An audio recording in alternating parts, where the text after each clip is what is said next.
మేము నరేంద్ర మోడీ గారికి వీర తిలకం దిద్ది యుద్ధం చేయాలి అంటే నేను యుద్ధం విరమించుకున్నా అని చెప్పి ఈ రోజు మోడీ గారు ట్రంప్ బెదిరిస్తే యుద్ధాన్ని ఆపేసి ఇవాళ కాంగ్రెస్ను ఎందుకు విమర్శిస్తున్నారు? 67లో చైనాను ఓడించినందుకు విమర్శిస్తురా? 71లో పాకిస్తాన్ని 2 ముక్కలు చేసినందుకు ఓడిస్తురా? మొన్న జరిగిన పహల్గాం దాడిలో నీకు అండగా నిలబడి నీకు మద్దతు ఇచ్చి యుద్ధం చేయమని వీర తిలకం దిద్ది మేము పంపిస్తే నువ్వు బుద్ధిమంతుడికి సర్ది కడతానంట బొడ్రాయి కాడ భోంచేసి బోర్ల బుక్కలో వండుకున్నాంట. మేము నరేంద్ర మోడీ గారికి వీర తిలకం దిద్ది యుద్ధం చేయాలి అంటే నేను యుద్ధం విరమించుకున్నా అని చెప్పి ఈ రోజు మోడీ గారు ట్రంప్ బెదిరిస్తే యుద్ధాన్ని ఆపేసి ఇవాళ బీజేపీ వాళ్ళకు ఏం చూసి తిరంగ ర్యాలీ చేస్తున్నారే? ఎవరి కోసం తిరంగ ర్యాలీ చేస్తున్నారు?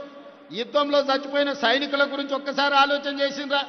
పహల్గాంలో చచ్చిపోయిన భారతీయులైన అమాయకుల గురించి ఆలోచన చేసిండ్రా?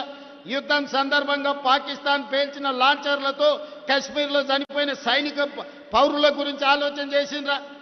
ఇవాళ దేనికోసం బీజేపీలు తిరంగ ర్యాలీ తీస్తున్నారని నేను అడుగుతున్నా.